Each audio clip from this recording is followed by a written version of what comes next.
بسم اللہ الرحمن الرحیم۔ السلام علیکم ناظرین، ایک دن حضرت جبرائیل علیہ السلام حضرت محمد مصطفیٰ صلی اللہ تعالیٰ علیہ وآلہ وسلم کی بارگاہ میں حاضر ہوئے اور عرض کی، یا رسول اللہ صلی اللہ تعالیٰ علیہ وآلہ وسلم، میں نے ایک عجیب و غریب واقعہ دیکھا ہے۔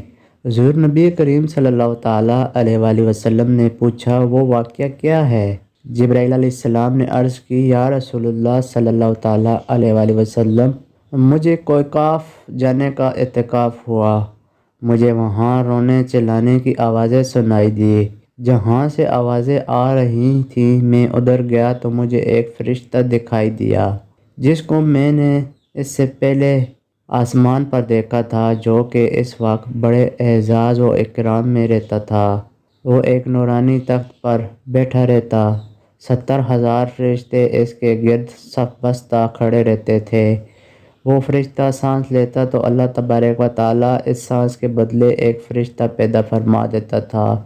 لیکن آج میں نے اسی فرشتوں کو کوئقاف کی وادی میں روتے چلاتے اور آہوازاری کرتے دیکھا ہے۔ میں نے اس سے پوچھا، کیا حال ہے اور آپ کو کیا ہو گیا ہے؟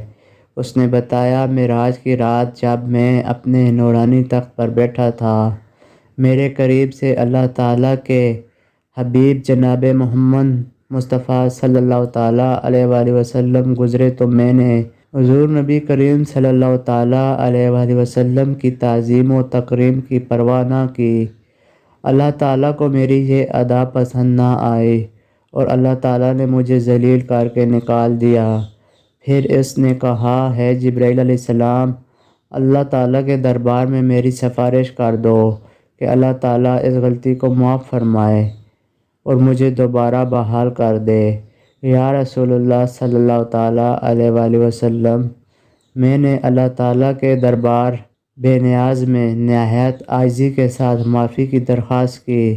دربار الہی سے ارشاد ہوا، ہے جبرائیل، اس فرشتہ کو بتا دو اگر یہ معافی چاہتا ہے تو میرے حبیب نبی کریم صلی اللہ تعالیٰ علیہ وآلہ وسلم پر درود پاک پڑھے۔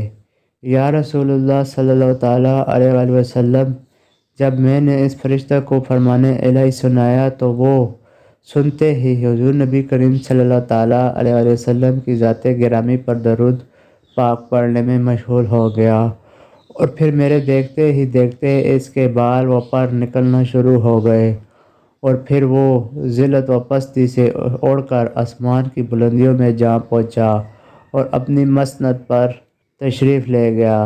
ناظرین، اس واقعہ سے ہمیں سبق ملتا ہے کہ جب حضور نبی کریم صلی اللہ تعالیٰ علیہ وآلہ وسلم کا نام ہمارے سامنے لیا جائے تو ہمیں چاہیے کہ آپ صلی اللہ تعالیٰ علیہ وآلہ وسلم کا نام سن کر آپ صلی اللہ تعالیٰ علیہ وآلہ وسلم پر درود پاک بھیجیں۔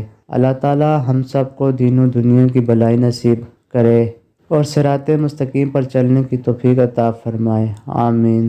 ناظرین، اگر آپ کو یہ ویڈیو اچھی لگی ہو تو ویڈیو کو لائک کر دینا، اور اگر آپ پہلی بار اس چینل پر آئے ہیں تو چینل کو سبسکرائب کر دینا۔ دعاؤں میں یاد رکھنا، اللہ نگہبان۔